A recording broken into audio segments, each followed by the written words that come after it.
વિદ્યાર્થી મિત્રો, આજે સેજ આપણે એક સ્ટેપ આગળ વધીએ છીએ. ફરીથી એક ઓસ્ટેડનું અવલોકન સમજાવું. વાહક તારમાંથી વિદ્યુત પ્રવાહ વહે અથવા વિદ્યુતભાર ગતિ કરે ત્યારે જ તેની આસપાસ ચુંબકીય ક્ષેત્ર ઉદ્ભવે છે. વિદ્યુતભાર સ્થિર હશે એ આપણું પહેલું ચેપ્ટર. વિદ્યુત ક્ષેત્ર ઉદ્ભવે અને ગતિ કરે ત્યારે જ ચુંબકીય ક્ષેત્ર ઉદ્ભવે. અને આપણે ચેક કરવું હોય તો જ્યારે સ્કૂલ ખુલે ત્યારે આપણે ઓસ્ટેડનું અવલોકન હું તમને પ્રેક્ટિકલી બતાવીશ એટલે ખ્યાલ આવે. ત્યાર પછી બળની વાત કરી હતી. વિદ્યુત પ્રવાહધારી તાર પર લાગતું બળ IDN ક્રોસ બી. પછી ગતિમાન વિદ્યુતભાર પર લાગતું બળ Q V ક્રોસ બી. આજે એના ઉપર જ એક સ્ટેપ આપણે આગળ વધીએ છીએ. પસંદગી કાર. તમે ચોપડીમાં જોશો એક આકૃતિ પણ આપેલી છે. હું પણ અહીંયા પ્રયત્ન કરીશ સમજાવવા માટે. ગઈકાલે એક લોરેન્ટ્ઝ બળ લખ્યું. લોરેન્ટ્ઝ બળ શું છે? તો કે વિદ્યુતભાર વિદ્યુત ક્ષેત્ર ઉપરાંત ચુંબકીય ક્ષેત્રમાં પણ ગતિ કરતો હોય ત્યારે તેની પર લાગતું કુલ બળ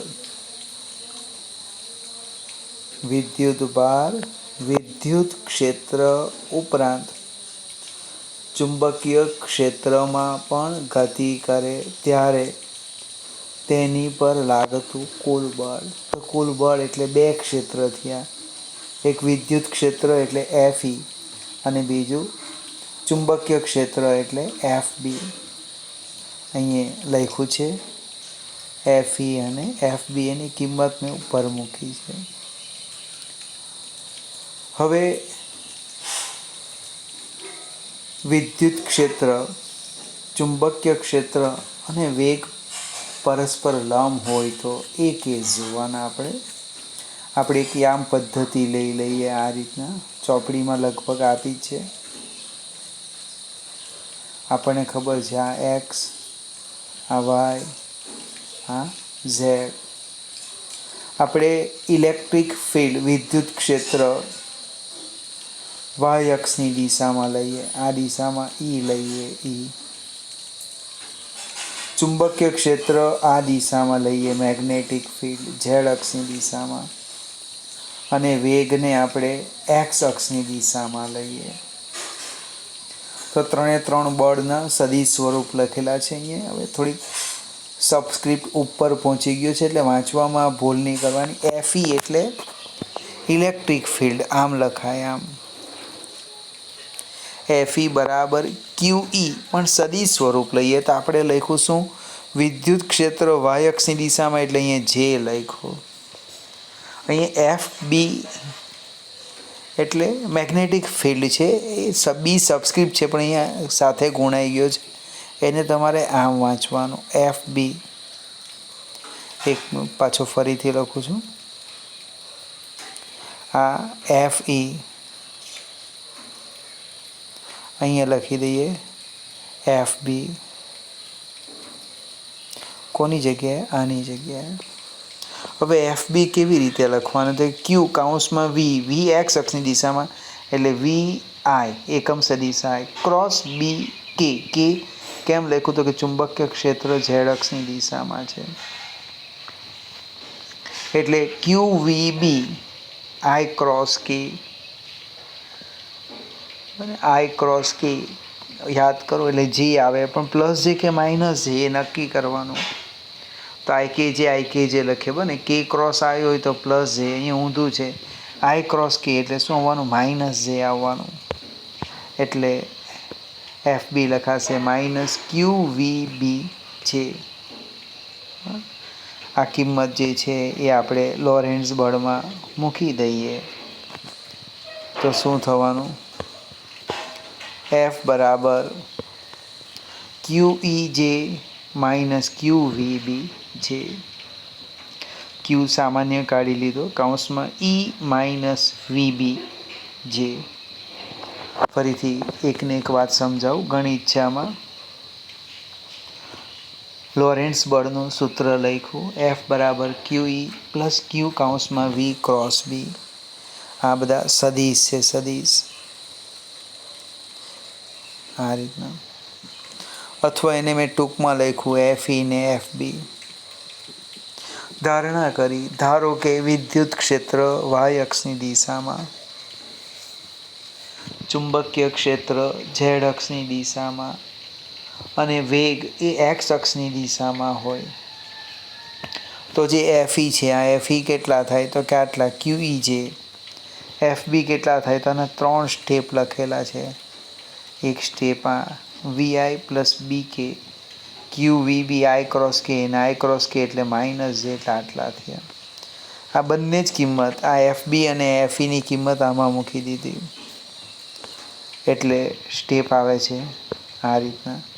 Q કાઉન્સમાં E માઇનસ VB કાઉન્સ પૂરો ઇન્ટુ J.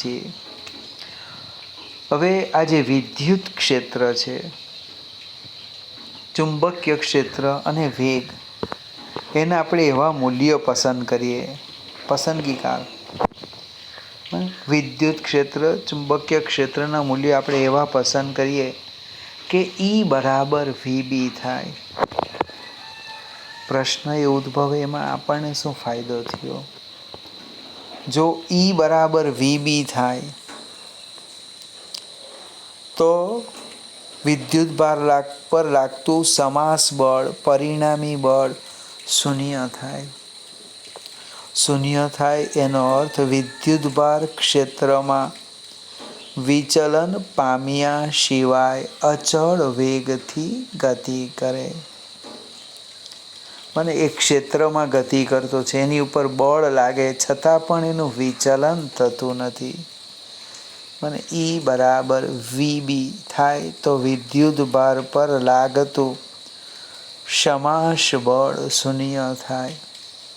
પરિણામે વિદ્યુતભાર ક્ષેત્રમાં વિચલન પામ્યા સિવાય અચળ વેગથી ગતિ કરે છે. હવે ઓબ્જેક્ટિવ છે તે જોઈએ. જો E બરાબર VB તો V બરાબર E બાય B. ખૂબ મજાનું ઓબ્જેક્ટિવ છે, ખાલી સમજી જ લઈએ. Vનું નામ છે વેગ, Eનું નામ છે વિદ્યુત ક્ષેત્ર, Bનું નામ છે ચુંબકીય ક્ષેત્ર. પ્રશ્ન કંઈક આ રીતના પૂછ્યો છે પરીક્ષામાં. વિદ્યુત ક્ષેત્ર અને ચુંબકીય ક્ષેત્રના ગુણોત્તરનો એકમ ખાલી જગ્યા, અથવા વિદ્યુત ક્ષેત્ર અને ચુંબકીય ક્ષેત્રના ગુણોત્તરથી મળતી ભૌતિક રાશિનું પારિમાણિક સૂત્ર ખાલી જગ્યા, અથવા અંશ છેદ બદલી કાઢે. બને E અને Bના ગુણોત્તરની જગ્યાએ B અને Eનો ગુણોત્તર લખી દે. જે લખવું હોય તે લખે, આપણને એમાં ઇન્ટરેસ્ટ નથી, આપણે સમજવાનું છે. અને V બરાબર E બાય B એટલે E બાય Bનો એકમ એ વેગનો એકમ. વેગ એટલે મીટર પર સેકન્ડ. મીટર પર સેકન્ડ એટલે પારિમાણિક સૂત્ર થાય m0l1 t-1.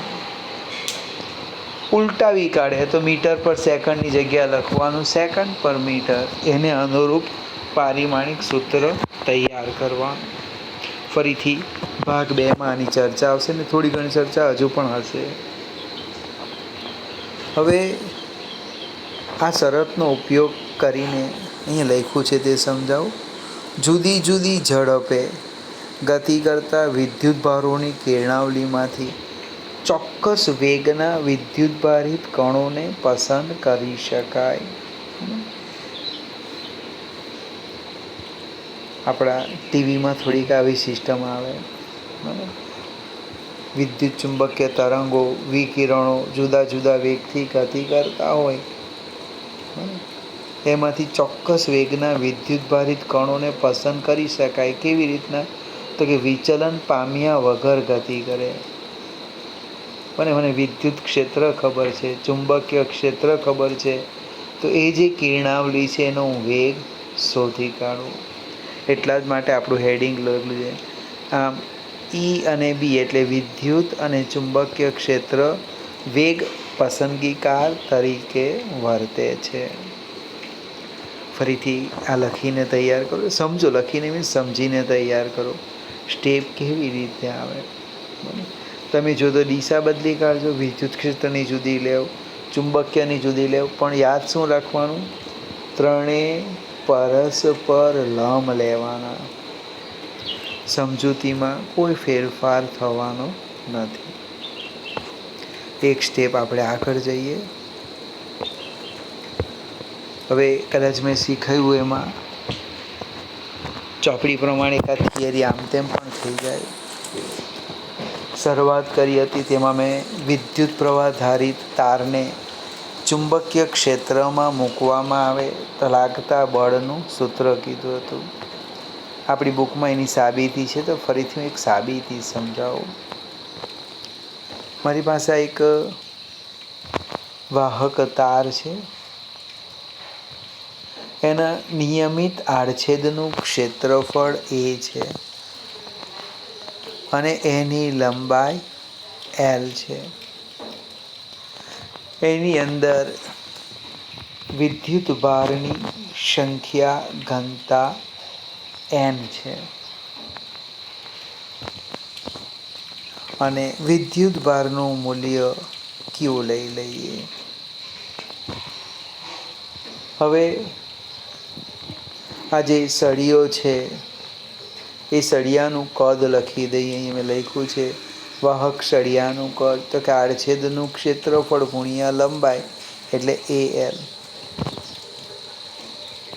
એકમ કદમાં N વિદ્યુતભાર રહેલા છે. તો આપણો જે વાહક તાર છે એ વાહક તારમાં વિદ્યુતભારની સંખ્યા NaL. હવે કોમન ચર્ચા લખીએ. આપણા મગજમાં હજુ પણ ઇલેક્ટ્રોન ચાલે, બરાબર છે, પણ આપણે વિદ્યુતભાર માટે સ્મોલ q લખી દઈએ. પછી ઇલેક્ટ્રોન હોય તો કંઈ વાંધો નહીં, કોઈ આયન ન હોય તો પણ વાંધો નહીં.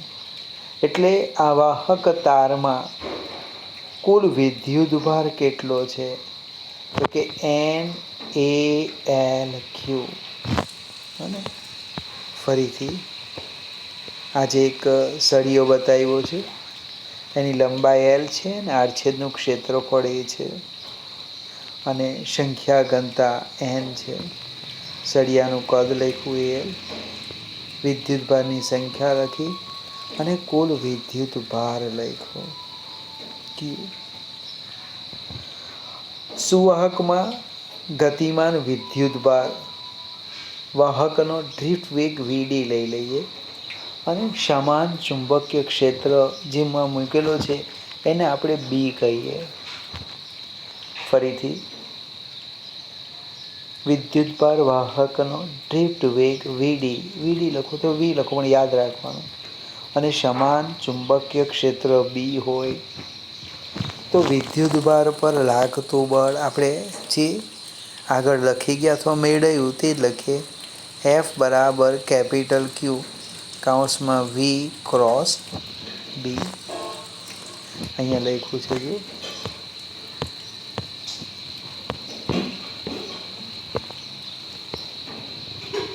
Q કૌંસમાં ડ્રિફ્ટ વેગ Vd. આમાં સબસ્ક્રિપ્ટમાં થોડી તકલીફ થાય છે. સબસ્ક્રિપ્ટ છે Vd.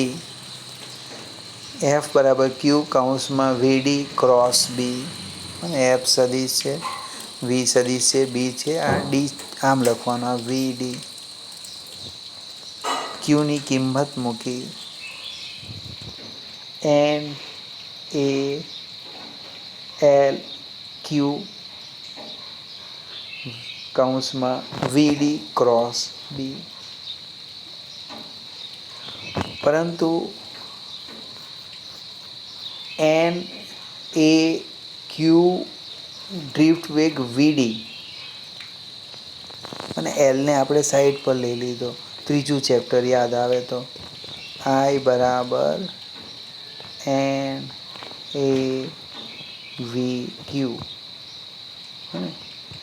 અવની એવું મેં સમજાવેલું, અવની વિદ્યુત ભાર માટે એ લખેલો હતો. એટલે NAQVD, ડી એટલે ડ્રિફ્ટ વેગનો છે, ડ્રિફ્ટ વેગ. એની જગ્યાએ આપણે આઈ લખીએ તો શું થવાનું? IL cross B. વિદ્યુત પ્રવાહ ધારિત તારને સમાન ચુંબકીય ક્ષેત્રમાં મૂકવામાં આવે તો તેની પર લાગતું બળનું સૂત્ર મેળવો. તો આપણી આ થિયરી આવી ગઈ. અને F is equal to IL cross B. આ F સદિશ છે, F સદિશ છે અને IL સદિશ, બી સદિશ. ILમાં દિશા કઈ? તો કે ભાઈ પ્રવાહની દિશા, પ્રવાહ જે દિશામાં વહે IL. ફરીથી જેટલું સમજાવેલું છે તમે નોટમાં લખ્યું હોય તો બધી થિયરી વારાફરતી જો, અને મિક્સ ભેગું નહીં કરી નાખતા, અલગ અલગ રાખવાનું. સેજ આગળ જઈએ. હવે આપણે ચેપ્ટરની શરૂઆત કરીએ. જૂના કોર્સમાં અને નવા કોર્સમાં થોડો તફાવત છે. અહીંયા થોડીક ચર્ચા શરૂઆતમાં આપી દીધી શીખવા પહેલાં. હજુ એક સાધન છે સાયક્લોટ્રોન, એ મેં તમને શીખવ્યું નથી. આગળ જઈએ. ફરીથી પહેલો પ્રશ્ન આપણો આવી જાય. ઓર્સ્ટેડનું અવલોકન. ઓર્સ્ટેડે શું કીધેલું? તો કે વાહક તારમાંથી વિદ્યુત પ્રવાહ વહે ત્યારે તેની આસપાસ ચુંબકીય ક્ષેત્ર ઉદ્ભવે છે. માત્ર આટલું જ કીધું હતું. અને એ શોધ એ આપણા માટે ક્રાંતિ કહેવાય. ચુંબકીય ક્ષેત્રની શોધ. થોડા જ સમયમાં બાયો અને શાવર નામના વૈજ્ઞાનિકે, કે બાયો શાવરના વૈજ્ઞાનિકે શું કીધું? એની તીવ્રતાનું મૂલ્ય આપ્યું કે એ વિદ્યુત પ્રવાહથી આટલા અંતરે ચુંબકીય ક્ષેત્ર કેટલું. ફરીથી હવે આપણે આખા મેઇન પોઈન્ટ્સ પર આવી ગઈએ. ત્યાર પછી એમ્પિયરે અવલોકન આપેલું, તેની આપણે ચર્ચા કરી ગયા જસ્ટ હમણે જ, કે તાર પર કેટલું બળ લાગે? તો કે IL ક્રોસ બી. હવે કહીએ વાહક નાનો સરખો એક વિદ્યુત પ્રવાહ ધારિત ખંડ બતાવેલો છે આ રીતના. આ એક વિદ્યુત પ્રવાહ ધારિત ખંડ છે. બને એની લંબાઈ કેટલી છે? તો કે DL છે. એમાંથી પ્રવાહ પસાર કેટલો થાય? I. એટલે ખંડ જે છે એ ખંડનું નામ લખાય આમ IDL. વિદ્યુત પ્રવાહ ધારિત ખંડ IDL થી R સ્થાન સદિશે, અહીંયા મેં સદિશ લખ્યું, R સ્થાન સદિશે P બિંદુ પાસે ચુંબકીય ક્ષેત્રનું મૂલ્ય નીચેના સૂત્ર પ્રમાણે દર્શાવવામાં આવે છે. ફરીથી IDL વિદ્યુત પ્રવાહ ધારિત ખંડથી R સ્થાન સદિશે આવેલ બિંદુ P પાસે ચુંબકીય ક્ષેત્ર, તો એનું સૂત્ર લખવાના DB બરાબર, હું બોલું એ જ રીતના સમજવા પ્રયત્ન કરજો, μ0/4π. ચુંબકીય ક્ષેત્ર DB બરાબર μ0/4π IDL ક્રોસ એકમ સદિશ R અપાન R². આપણે ઘણી વખત અંશ પહેલાં બોલીએ પછી ડિવાઈડ બાય છે લખીએ. આપણે અહીંયા થોડાક ભાગ પાડી રાખવાના. ચુંબકીય ક્ષેત્ર DB બરાબર μ0/4π IDL ક્રોસ એકમ સદિશ R અપાન R². કોઈક મિત્ર એકમ સદિશની કિંમત મૂકી દે. એકમ સદિશ એટલે શું? તો કે ભાઈ સ્થાન સદીશ, અહીં બોલ્ડ બતાવેલું છે, બોલ્ડ એટલે મેં માથા ઉપર તીર નથી મૂક્યા, ડિવાઈડ બાય એનું મૂલ્ય. તો અહીંયા જો સ્થાન સદીશ લખું તો છેદમાં આર સ્ક્વેર છે ને એક બીજો આર આવે એટલે કેટલા થાય? આર ક્યુબ થાય. કેટલાક મિત્રો આ રીતે પણ યાદ રાખે, ડીબી બરાબર μ0 અપન 4 આઈડીએલ ક્રોસ એકમ આઈડીએલ ક્રોસ સ્થાન સદીશ આર અપન આર ક્યુબ. જો અહીંયા આપણે એકમ સદીશ લખીએ તો છેદમાં લખવાનું આર સ્ક્વેર, જો અહીંયા આપણે સ્થાન સદીશ લખીએ તો અહીંયા લખવાનું આર ક્યુબ. પણ મારું એવું માનવું છે આપણે આટલું જ યાદ રાખવાનું, ડીબી બરાબર μ0 અપન 4 આઈડીએલ ક્રોસ એકમ સદીશ આર અપન આર સ્ક્વેર. આગળ જઈએ, μ0 હવે મૂલ્યની વાત કરીએ એ પહેલાં μ0 શું છે? તો μ0 એ શૂન્ય અવકાશની પરમિએબિલિટી. આપણે પહેલા ચેપ્ટરમાં એક આવો જ શબ્દ આવેલો યાદ આવતો હોય તો, શૂન્ય અવકાશની પરમિટિવિટી, એપ્સિલોન 0 લખ્યું હતું. બંને સરખા જ દેખાય, કેટલીક વાર હું પણ ભૂલી જાઉં, એટલે કેમ તમારે યાદ કરવાનું. એપ્સિલોન પરમિટિવિટી અને મ્યુ પરમિએબિલિટી. હવે μ0ની કિંમત કેટલી છે? તો કે 4 × 10⁻⁻7 અને શૂન્ય અવકાશની પરમિએબિલિટીની કિંમત 4 × 10⁻⁷ એકમ. તો કે બીનો એકમ ટેસ્લા, આ અંતર સ્ક્વેર છે એટલે મીટર સ્ક્વેરનો અંશમાં મીટર એક નીકળી જવાનું એટલે અહીં સામે જવાનું એટલે શું આવવાના? મીટર પર એમ્પિયર. ફરીથી μ0નો એકમ ટેસ્લા ઇન્ટુ મીટર પર એમ્પિયર. બને તમારા માટે એક કામ આપી દે, બાજુમાં ટેસ્લા કોની જગ્યાએ લખેલો બને એ લખવાનું અને μ0નો બીજો એક એકમ શોધવાનો છે, કયો આવે તે. સેજ આપણે આગળ જઈએ, ડીબીની જે દિશા છે, હવે એ ડીબીની દિશા કઈ?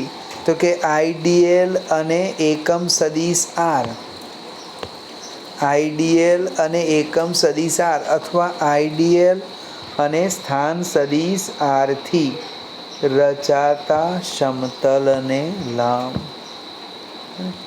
ફરીથી ડીબીની દિશા આઈડીએલ અને સ્થાન સદીશ આરથી રચાતા સમતલને લંબ.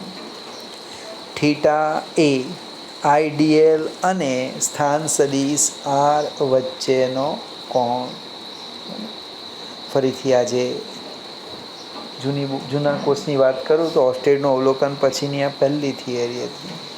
પછી બધી એપ્લિકેશન આવતી હતી, વિદ્યુત ભાર પર લાગતું બળ, તાર પર લાગતું બળ.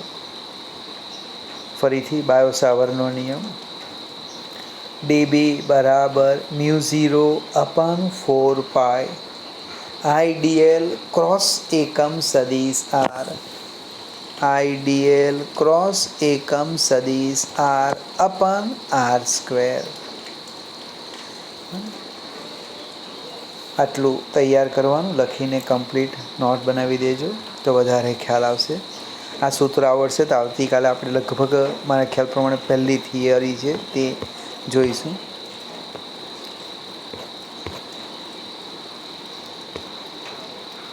અને પહેલો જ ઉપયોગ છે, વિદ્યુત પ્રવાહધારિત રિંગ વડે રિંગની અક્ષ પર ચુંબકીય ક્ષેત્ર શોધવાનું છે.